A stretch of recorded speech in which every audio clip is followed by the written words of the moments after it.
My friends, let me begin tonight by saying this.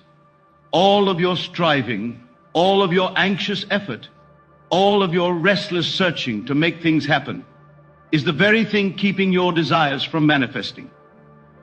You see, creation is finished. Everything that you could ever desire or imagine already exists within you in the infinite realm of consciousness. You are not trying to make something new. You are only awakening to what already is. The problem is not that your dream hasn't been created. It's that you are too tense, too doubtful, too hurried to see it unfold before your eyes. You are like a man shaking a cup of water and wondering why he cannot see his reflection. The water must become still for the image to appear. In the same way, your mind must become still for your reality to reveal itself. You cannot receive what you are fighting against. The more you struggle, the tighter you grip, and the more the invisible hand of creation withdraws. The law of consciousness responds to peace, not pressure. Relaxation is the signal of faith. Tension is the broadcast of fear.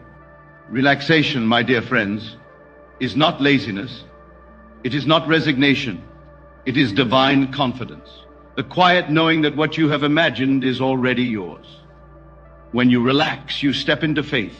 You declare through your stillness that you trust the unseen power within you to bring forth the image you have impressed upon it. When you allow, you align yourself with the eternal principle that all things are already complete in imagination. The moment you release the need to control the process, the law begins to move on your behalf. You cannot force what is already done. You can only accept it. True allowing is like floating on the surface of a calm sea. You don't sink because you trust the water to hold you. Likewise, when you trust consciousness, it supports you effortlessly. The moment you try to swim against it, you struggle and tire. But when you rest, the law of assumption carries you to your destination without strain. Relaxation is the language of belief. Resistance is the language of fear. You see, there are two states in every man, the state of effort and the state of knowing. The state of effort says, I must make it happen. It is filled with worry, planning, and struggle. The state of knowing, however, says, it is done. It is a quiet inner assurance that what you desire already exists in another dimension of consciousness and must, by law, appear in your world. When you are in this latter state, life begins to flow effortlessly. The right people come at the right time. Circumstances rearrange themselves without your conscious direction. You begin to walk into the scene you have been imagining as though led by an unseen hand.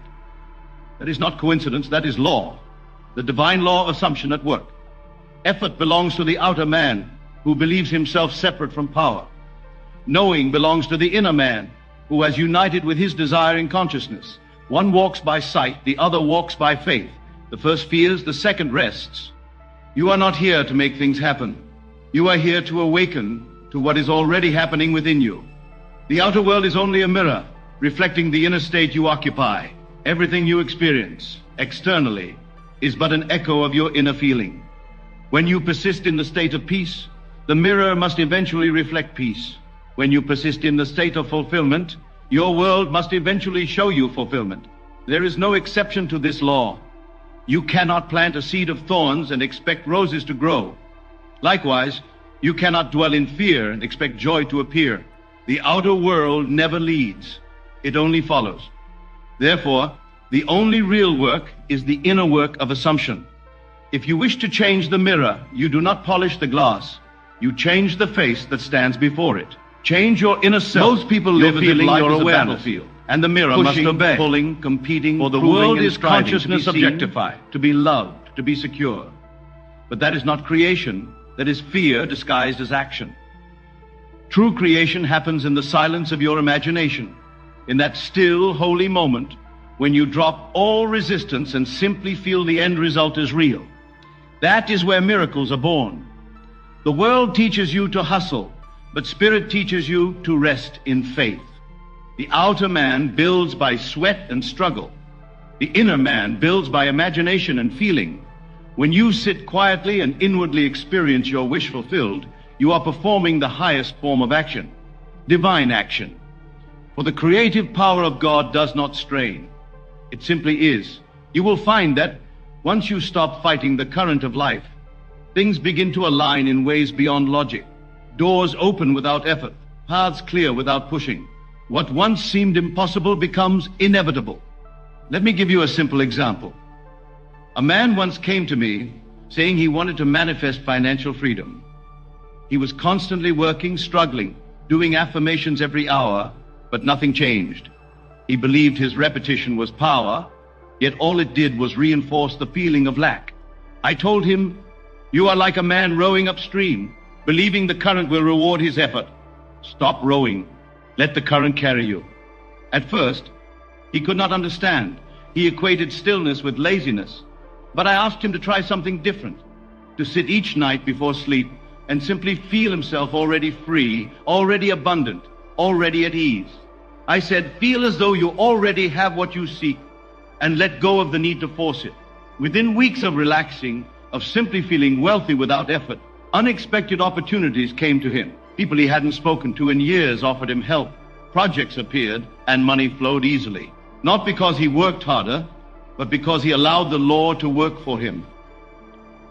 The subconscious mind, which is the womb of creation, cannot be forced.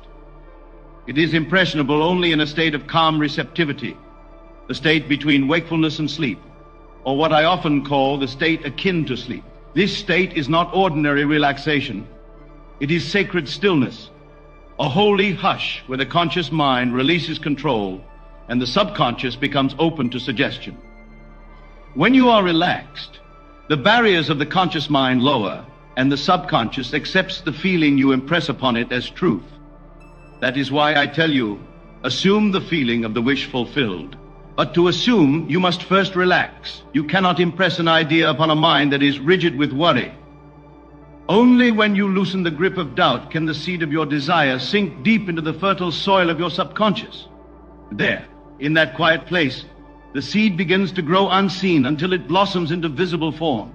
All creation begins in rest. So many people say, Neville, I'm trying to imagine, but it's not working. And my answer is always the same: stop trying. The very word try implies struggle. You do not try to be yourself, you simply are. You do not try to breathe, you allow breath to flow. You do not try to fall asleep, you drift into it. In the same way, you do not try to manifest. You allow what already is within you to unfold naturally. The act of trying springs from the belief that something is missing, that you must force reality to comply. But creation does not respond to strain. It responds to surrender. Imagine standing before a mirror, trying to force your reflection to smile. You could strain your muscles endlessly, but until you smile first, the reflection cannot change. The same law applies to consciousness. When you allow yourself to feel that what you desire is already real, the mirror of your world smiles back instantly. Manifestation is never about effort. It's about remembrance, remembering who you already are in consciousness. To allow is to trust. To trust is to surrender your limited understanding to the greater intelligence within you. There is a power deeper than your logic, wiser than your planning, and more exact than your control. It knows the perfect path, the divine sequence, and the necessary timing for every event in your life. When you interfere with that wisdom by worrying, doubting, or forcing, you block its flow. Your only task is to maintain the inner state, the feeling of already being that which you desire to be. When that feeling becomes natural to you, your outer world has no choice but to conform. For consciousness is the only reality, and what you are conscious of being determines every detail of your experience. Trust is not weakness, it is alignment with the creative power of the universe. When you trust, you are saying to life, I know who I am, I know that it is done. And creation, being faithful, always responds to that knowing. If you plant a seed, you do not dig it up every hour to check if it's growing. You water it, you give it sunlight, and you trust nature to do the rest. You understand that the process is invisible for a time, yet inevitable in its result. In the same way, once you have imagined and felt your wish fulfilled, you must not return to it in anxiety or doubt. You must not say, why hasn't it come yet? For every such question uproots the seed you've planted in your subconscious. You do not disturb the soil of your imagination with impatience. You nourish it with calm expectation. The subconscious mind works beneath the surface, unseen, arranging conditions, people, and circumstances to bring forth your desire. That is why patience is divine. It is faith in motion. So relax, my friends, and let divine law operate. Do your part in imagination, then rest in confidence. Just as the farmer sleeps after planting, you too must rest in the assurance that your harvest is certain. There is a great paradox in life. The moment you stop needing something, it comes. Why is this so? Because need implies lack, and lack can only reproduce itself. When you say, I need this, you are affirming to consciousness that you do not have it. Consciousness, being the one creative power, accepts that statement and brings you more experiences of not having. But when you relax, when you feel complete within yourself, you declare through your vibration, I already have it. That vibration of wholeness attracts everything that corresponds to it. The universe does not give you what you want. It gives you what you are. So, if you would change what you receive, change what you are in consciousness. Stop seeking from a place of emptiness and begin feeling from a place of fullness. Imagine as though you have already arrived, already succeeded, already been loved. From that inner state, life mirrors abundance, because abundance has become your natural being. You do not chase, you magnetize. I once said, feeling is the secret, and that is the eternal truth. But feeling cannot flow through tension. When you are tense, fearful, or anxious, your feelings are shallow and fragmented. You are trying to pour the wine of faith into a cup that is shaking. Only in relaxation can you feel deeply. Only in peace can you impress the subconscious effectively. Feeling is not mere emotion. It is the conviction of being. It is the silent declaration. This is real now. When you quiet the mind and drop into that deep awareness, you become one with your desire.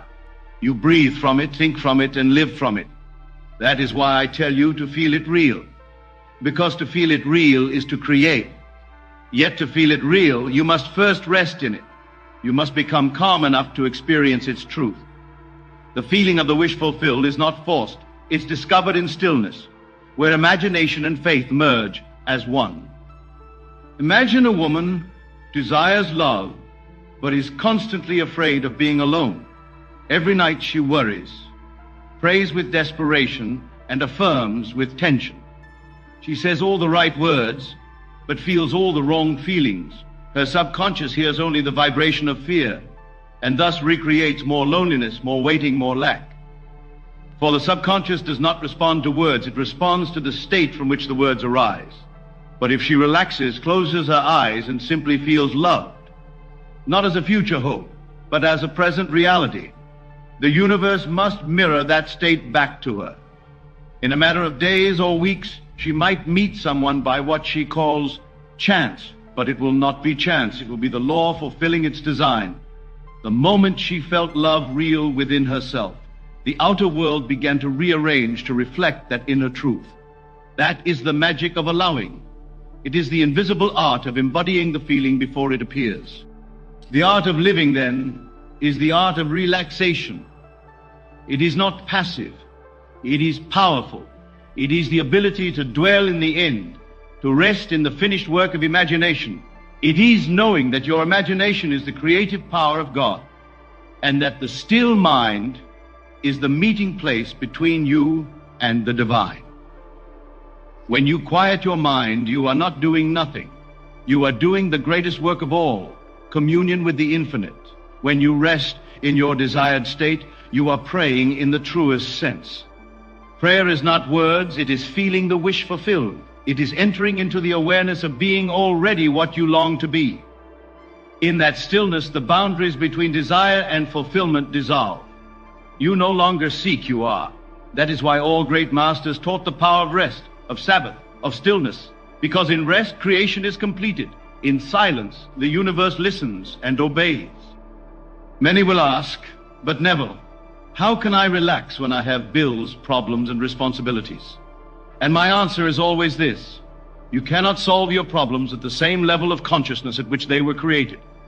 You must rise above them in imagination. When you relax, you withdraw attention from the problem and give it to the solution. You shift your focus from the noise of fear to the stillness of faith. The world tells you to fight your way out of trouble. God tells you to be still and know that I am. The moment you quiet your anxious thoughts and assume the feeling of peace, your mind opens to inspiration, the kind of guidance that cannot be forced by reasoning. When you rest inwardly, divine intelligence moves outwardly, arranging events for your good. Bills get paid, doors open, and what once seemed impossible resolves itself naturally. It is not the struggle that solves, but the surrender. Relaxation allows higher consciousness to take over where human effort fails. Do not underestimate the power of rest. Even God in the story of creation rested on the seventh day, not because he was tired, but because the work was finished. That act of rest was symbolic. It signified satisfaction, completion, and faith in the unseen process. When you relax after imagining your desire, you are performing your own seventh day. You are declaring, it is done, and so it shall be. You rest not in exhaustion, but in confidence. You are not waiting for something to happen. You are enjoying the awareness that it has already happened in the invisible realm. This is the secret most people overlook. That rest is an active declaration of completion. The restless mind keeps creation suspended. The restful heart allows manifestation to descend into form. When you rest after prayer, after visualization, you are not giving up. You are sealing the work. The universe reads that stillness as faith, and faith is always answered. Rest, then, is not the end of creation. It is the crown of it. Remember this: struggle belongs to the world of shadows, while ease belongs to the world of truth. The one who struggles believes he is separate from his desire, while the one who relaxes knows he and his desire are one. And since consciousness creates reality, the latter will always manifest with grace. You cannot reach unity through conflict. The very act of fighting for something declares you do not have it. But the act of resting in the awareness of already having brings it forth instantly. When you truly understand this law, you will never again chase what you can attract through peace. The world will tell you that success requires hard work, long hours, and endless sacrifice. But the universe whispers otherwise. It says, be still and know. The quiet mind is the magnet of miracles. The peaceful heart is the gateway of manifestation. Struggle creates friction, but faith creates flow. And where there is flow, manifestation is as natural as breathing. If you can learn to sit quietly, close your eyes, breathe slowly, and feel your desire as already fulfilled, without strain, without impatience, you will have discovered the secret behind every miracle ever recorded. It is not effort that manifests, but alignment. When you are aligned, you feel as though you have stepped into another world, one where everything you desire already exists. You sense it not as imagination, but as reality itself. You become so absorbed in that inner world that the outer must bend to match it. Every miracle in Scripture began this way, in stillness, in feeling, in faith. The prophets, the mystics, the awakened ones all knew that the divine responds not to begging, but to belief. And belief is not forced, it is felt. When you can feel it real in your heart, the outer must obey. Sit quietly, my friends, feel deeply, rest completely. The still mind is the bridge between imagination and manifestation. Let go of the belief that success must be hard, that manifestation requires constant grinding, or that life only rewards struggle. Those are illusions, born of fear and handed down through generations that never understood the law. True mastery is effortless because it flows from understanding. When you realize that the outer world is only an echo of your inner world, you no longer shout at the echo. You change the sound. You do not battle the reflection in the mirror. You change the expression on your face. The world outside of you has no life of its own. It is animated by your consciousness. So if you would change it, change your inner tone. Do not seek to fix conditions through action alone. Correct the cause within yourself. Stillness, my friends, is not idleness, it is creative power. It is the silence before the symphony, the pause before the dawn. Through stillness you command the unseen to move, and it obeys. You are the dreamer of this world. Every scene, every event, every person plays according to your inner assumptions. You are not a character reacting to life. You are the author imagining it. The world is your dream pushed out, your consciousness made visible. When you relax and change your assumptions, the dream must change. That is the divine law of consciousness. You are not a victim of circumstance. You are the cause of it. So when something displeases you, do not fight it. Rewrite it within. Assume the new feeling, the new story, the new end. Let your imagination breathe life into that new vision until it feels natural. Then, without effort, the outer world begins to shift. You may not see how it happens, but it will. For consciousness never fails to express itself. The key is to remain faithful to the unseen vision, not the seen condition. You are the dreamer, and dreaming is done in stillness, not struggle. So tonight, I invite you to try this simple act. Before you sleep, let your body relax completely. Feel the weight of your limbs sink into the bed. Let your breath become slow and easy. Then imagine gently that your desire is fulfilled. Don't try to see it, feel it. Don't force it, allow it. Drift into sleep with the feeling that it is already so.